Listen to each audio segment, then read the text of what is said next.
Hello, welcome back to the Spider's Web, and as you can see we're just doing the few finishing touches on our Elementalist, and as you can see the face is looking a little bit dodgy now after putting them shadows in the eyes. So what we're going to do is I'm going to show you how we fix this, and I'm going to use some of the original flesh colour, which is Ungor flesh.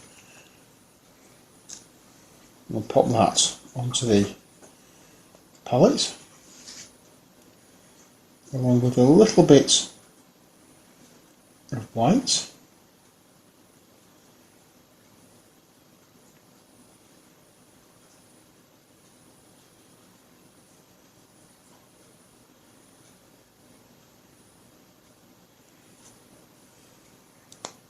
There we are. And all we're going to do is carefully, and I mean carefully, go around the eyes. There's one.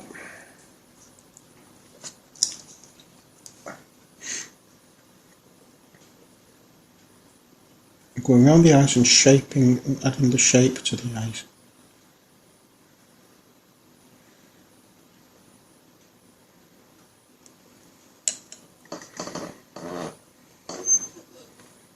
And there's two.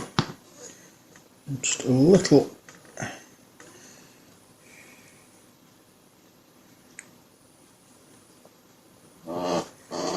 Okay, and we need to make this face a little paler than it actually is, because it looks on the picture to be, well, the model itself gives me ideas that he's an elf of some description. So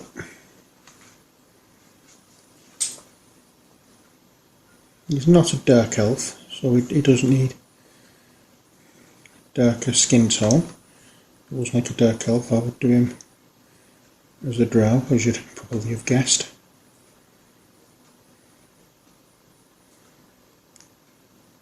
But I just want to make sure that his face and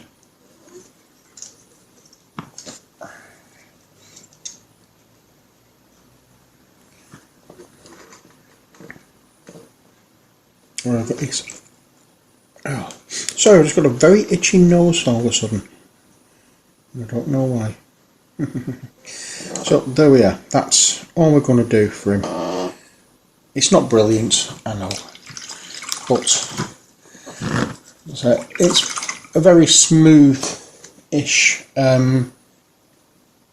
There's not much detail to the face, so unfortunately I can't really do much else about it, but that's all we're doing for that bit. Now, as you can see, I've sanded, painted and sealed the base, so we're just going to use some of the Screaming Skull once more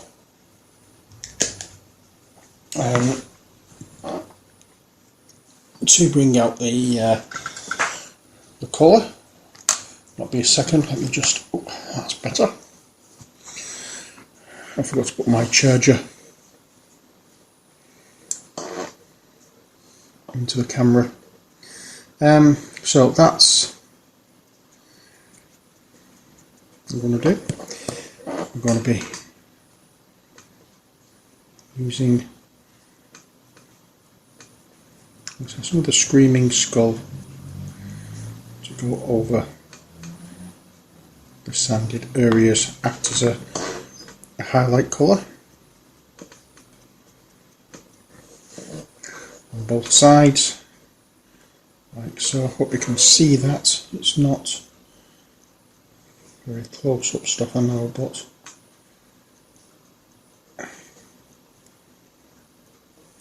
just hope you can see what I'm doing. There we are. And now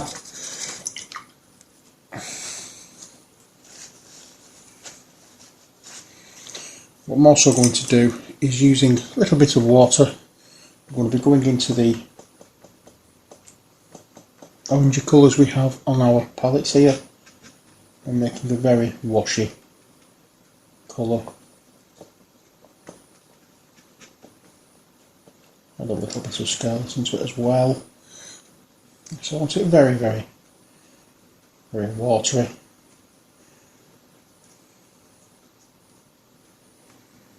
And we're just going to go on the side of this.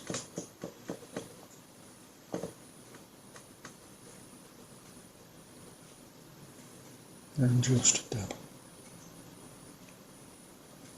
This is where lights from the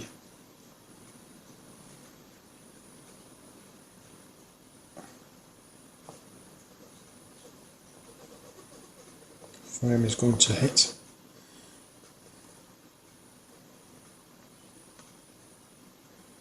Just like so. So I want that as kind of like a reddish colour on the base. And now what we're going to be doing is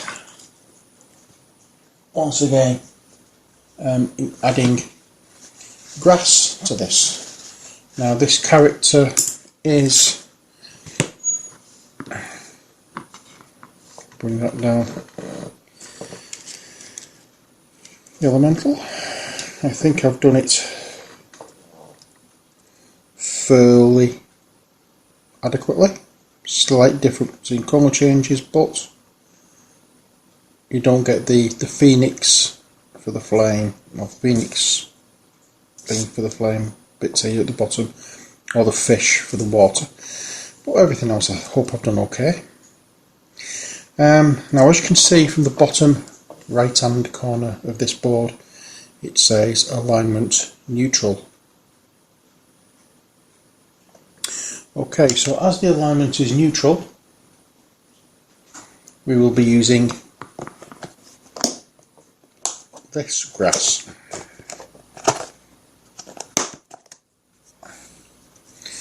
I'm just going to raise the camera a little bit. There we are. So we have our grass there. What we want is our little blister that we're using as a palette for our glue. I want a little bit of glue. We don't want all that much, and we want our scraggy old brush. You can tell it's a scraggy old brush. Look at the state of it. Okay, and the one thing you really do not want to use is good brushes for this. This is not a technique for your sable brushes or whatever. This is what the scraggy ones come into their element with. I'm going to add grass to both sides. Now, as you may have noticed, I'm adding the grass where there's flat areas of sand rather than on the rocky bits. I want the rocky, the bigger pieces of grass to stand out a lot more. So I'm not going anywhere near those. I'm adding the grass to the flat areas of sand. I'll just raise that up so you can see what I've done. I hope. There we are. I've applied the grass where there's none of the big lumpy bits, and then like we did in the last video when I was showing this technique, I put this in, make sure it's all covered and leave it for a couple of seconds. I can just pile everything on. Oh dear, there we are. Okay, so also give it a chance for the to stick. You turn it upside down and give it a good flick. Now I've said in the part 3 of the Bounty Hunter one that this came from a question asked by Stephen Gilbert. It wasn't actually, it was asked by his wife Hilary, so I apologise for that. I thought it actually said who it was from, but looking back at the video I haven't, so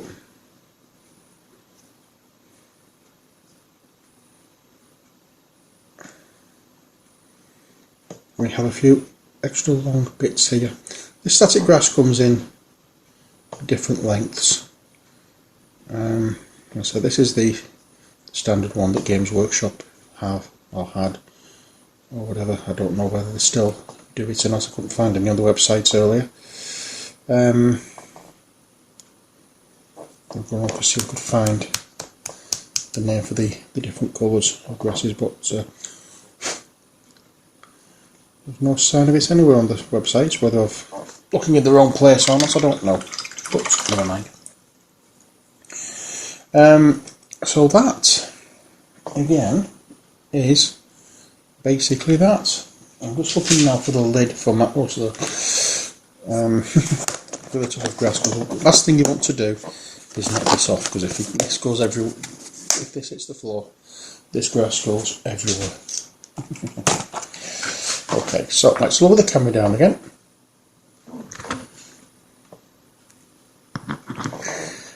And we're going to finish off going around the edge once again with Rhinox hide. I'm going to try and make this look brown. At the moment it's just looking dark, it's not looking brown. So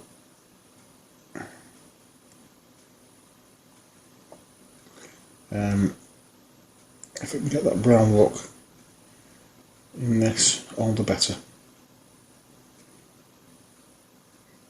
And then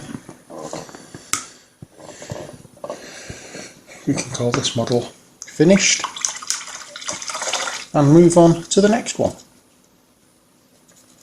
And you may be wondering to yourself why I put different grasses on if it's for the same game. Well, if you look, you can tell now at a glance. Let's just zoom in a touch. We've got the two characters there, you're looking at them in gameplay and you can tell at a glance which is good and which is evil because of the grasses that's in there. Obviously alignments can change and that confuses matters, but as a general course of things I like having the different grasses for the different alignments in the game. Now we have a couple of options for the next video series in this. Laddie's having a whinge, he wants to go out. Let's just zoom back out again. I'll put those to one side and we'll dig out the next options for the painting. And we have two. We have a Tinkerer and we have a Tavern Maid. I've picked these two up because they are both good alignments.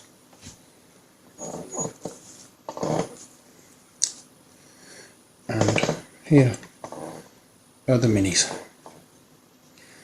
So I think, just for a bit of devilment, I'm going to choose the Tinkerer for our next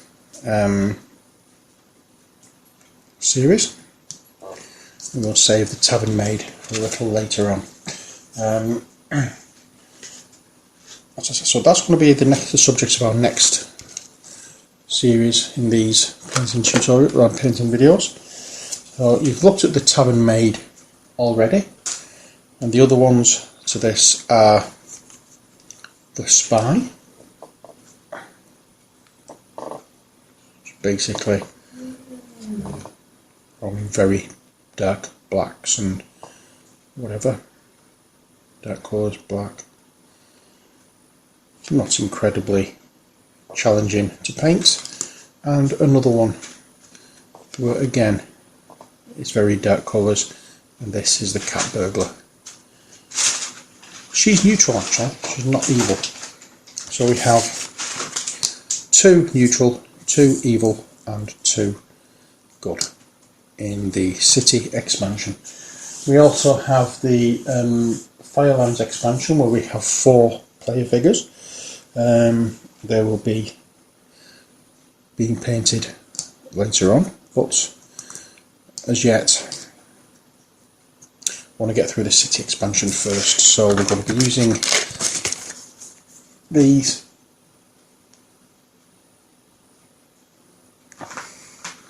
a bit later. But as I say, our next challenge for painting is our little tinkerer here.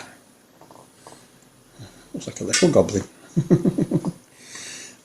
So hopefully this one looks fun.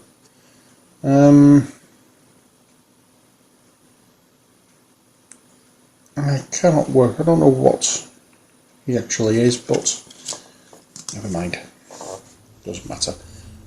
The subject of our next video series is the Tinkerer. So until next time, as always, take care, God bless, and bye for now.